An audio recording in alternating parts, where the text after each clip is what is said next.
হ্যাঁ, নেবো। আমার ভাই বোনদের দায়িত্ব অবশ্যই আমাকে নিতে হবে, বড় হয়েছি, দায়িত্ব তো আছে, চেষ্টা করব। একদম।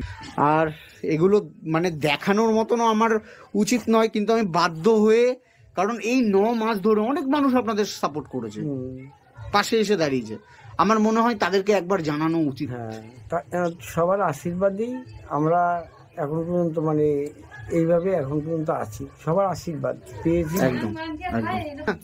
আর তোমাদের কাজ কবে রয়েছে? আমাদের এই তো আগামীকাল ঘাট কাজ আছে, রবিবার, সোমবার দিন শ্রাদ্ধ আছে, আর বুধবার দিন খাওয়া দাওয়া। আচ্ছা, হুম। বাড়িতেই এসছি। রাধা, ভালো আছে দাদা? ভালো আছি, এবং তোমাদের যে খবরটা শুনলাম তাতেও আমার ভীষণ খুব খারাপ লাগলো, মানে কিছু বলার নেই। এখন কেমন আছো? এই চলছে। আচ্ছা, বাড়িতে সবাই আছে? আছে। এটা ভাই নাকি? হ্যাঁ ভাই। কিছু বলার নেই। কবে হয়েছে এটা? এই 10ই জানুয়ারি। 10ই জানুয়ারি। আমার এই ভিডিওটা করার মূল উদ্দেশ্য হচ্ছে যে তোমাদের পাশে তো অনেক মানুষ দাঁড়িয়েছিল, হ্যাঁ, মানে সাপোর্ট করেছিল, তো তাদেরকে জানিয়ে দেওয়াটাও আমার মনে হয় উচিত। হ্যাঁ, আপনাদের সকলকেই বলছি, আপনারা যা সাহায্য করেছেন গত 9 মাস ধরে। আমার মা, হয়তো আপনারা সকলেই জানেন যে ক্যান্সার রোগে আক্রান্ত ছিল, ওনার ফাইনাল স্টেজ চলছিল। তা গত 10ই জানুয়ারি শুক্রবার বিকেল 5টায় আমার মা মারা গেছে। এখন উনি আমাদের মধ্যে আর নেই। আপনারা অনেকেই অনেক সাহায্য করেছেন, যার জন্য এতদিন পর্যন্ত হয়তো আমি মাকে বাঁচিয়ে রাখতে পেরেছিলাম, কিন্তু শেষ পর্যন্ত আর রাখতে পারলাম না তাকে। দাদা, আমি এতটুকুই বলবো যে বাবা মা সবার সারা জীবন থাকে না, কি তাই না? তো সবাইকেই একদিন চলে যেতে হবে, তো সেই রকম ভাবে। তবে হ্যাঁ, ওরা কিন্তু অনেক চেষ্টা করেছে, ওরা যে ভাই বোন যারা আছে চেষ্টা করেছে, তো আপনারা তো পাড়া প্রতিবেশী, ওরা কিন্তু ভীষণ চেষ্টা করেছে মাকে বাঁচানোর জন্য। ওরা যা করেছে যথেষ্ট করেছে। একদমই। সব থেকে খারাপ লাগলো যে এই ছোট ছোট বাচ্চাগুলোকে রেখে দিয়ে ওদের মা চলে গেল। ওই করছে, আমি জিজ্ঞাসা করেছিলাম মামিকে যে ও তো বাচ্চা ছেলে, 10 বছর হয়েছে, ও পারবে কিনা। তা ওনারা বললো যে যখন ছেলে মানুষ আছে আর কাজ করার মতো আছে অবস্থায়, তাকে ওকেই করতে হবে। ওই মুখাগ্নি, তারপরে সমস্ত কিছুই করেছে, কিছু ওই করেছে। মানে ছোট ছোট 2 ভাই বোন সমস্ত। আপনি কেমন আছেন? আর কি বলবো, আমার কিছু বলার নেই। যে কি বলবো, আমার সঙ্গের সাথী চলে গেল, এত চেষ্টা করার পরও মেয়েরা যেভাবে ওর মায়ের পিছনে, মানে ওর মায়ের জন্য এত এত চেষ্টা করেও যখন রাখতে পারলো না, তখন ভগবানই একমাত্র ভরসা। তারপরে এখন ওরা পড়াশোনা করায় ব্যস্ত, ওদের মনের একাগ্রতা আছে পড়াশোনার প্রতি, কিন্তু ওরা যে পড়াশোনা করবে সেই পড়াশোনা করার মন মানসিকতা এখন পর্যন্ত তৈরি হয়ে উঠতে পারেনি।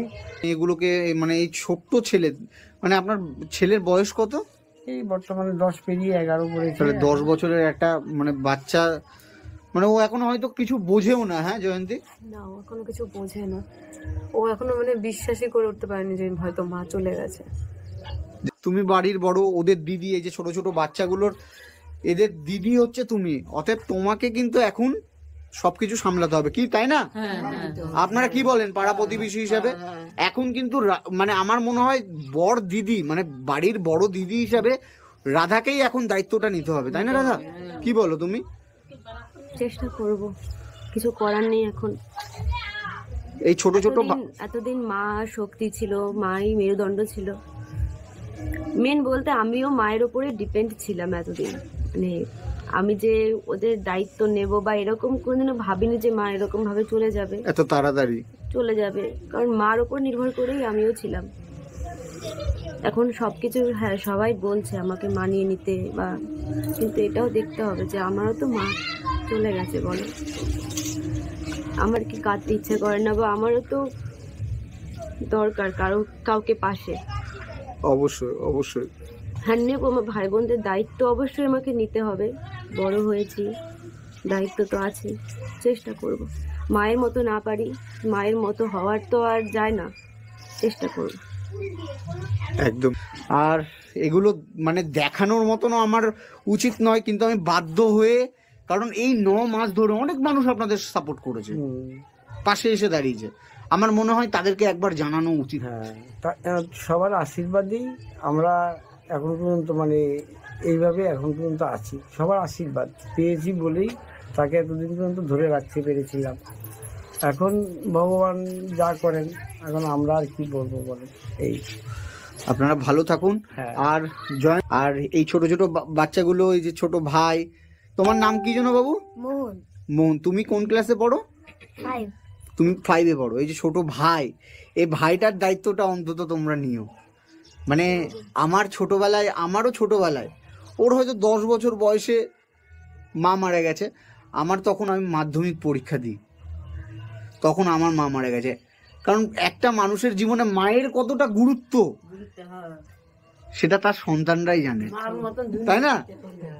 পৃথিবীতে আমার মনে হয় বাবা তো আপন হয়ই, বাবার ভারটা থাকে ব্রেনে, হ্যাঁ, কি করে সন্তানদের মায়ের চালাবো। মতো কিছুই হয় না। হ্যাঁ, মাই তো মা না থাকার শূন্যতাটা আমি বুঝি। এই ভাইটাকে অন্তত ভালো রেখো। হ্যাঁ, অবশ্যই দায়িত্ব তো আমার বেড়ে গেছে। আমি এখন বাড়ির বড় মেয়ে, আমাকে এখন দায়িত্ব নিতে হবে। এখন চেষ্টা করব যে ওদের সব ভালো মন্দ দিকে খেয়াল রাখা, যেভাবে মা রেখেছিল। হয়তো মায়ের মতো করে পারবো না, কিন্তু তাও চেষ্টা করব। অবশ্যই অবশ্যই। আর তার সাথে সাথে তোমাদের পড়াশোনাটাও চালাতে হবে ভালো করে। হ্যাঁ, আমার পড়াশোনাও আছে। লক্ষ্যটাকে স্থির রাখতেই হবে, তাই না? হ্যাঁ হ্যাঁ, লক্ষ্য তো স্থির রাখতেই হবে। এখন আমাকে যেহেতু সবাইকে দেখে রাখতে হবে, সেই অনুযায়ী আমার লক্ষ্যটাও স্থির রাখা উচিত। দেখি পড়াশোনা করি। একদম একদম। তাও সকলকে বলতে চাই যে এতদিন এই 9টা মাস ধরে আপনারা সবাই অনেকভাবেই আমাকে সাপোর্ট করেছেন, বা আমার ফ্যামিলিকেও সাপোর্ট করেছেন। সেটা আর্থিক দিক থেকে হোক বা মানসিক দিক থেকে হোক, অনেকেই আমাকে কল করে অনেকভাবে কমফোর্টও করেছে। তাদের সকলকে অনেক ধন্যবাদ। আমি হাত জোর করে সমগ্র বিশ্ববাসীর কাছে বলছি, আপনারা সবাই আমার প্রণাম গ্রহণ করবেন এবং আশীর্বাদ আমাদেরকে শুধুমাত্র একটু আশীর্বাদ আপনাদের কাছ থেকে আশা করি, যাতে আমি সবাইকে নিয়ে ভালোভাবে থাকতে পারি। অবশ্যই ভালো থাকবে, সুস্থ থেকে ওদের পরিচালনা করার দায়িত্বটা নিতে পারি। অবশ্যই। বাদ বাকি সবই ভগবানের হাতে। এবার আপনারা আমাকে একটু আশীর্বাদ করবেন। অবশ্যই।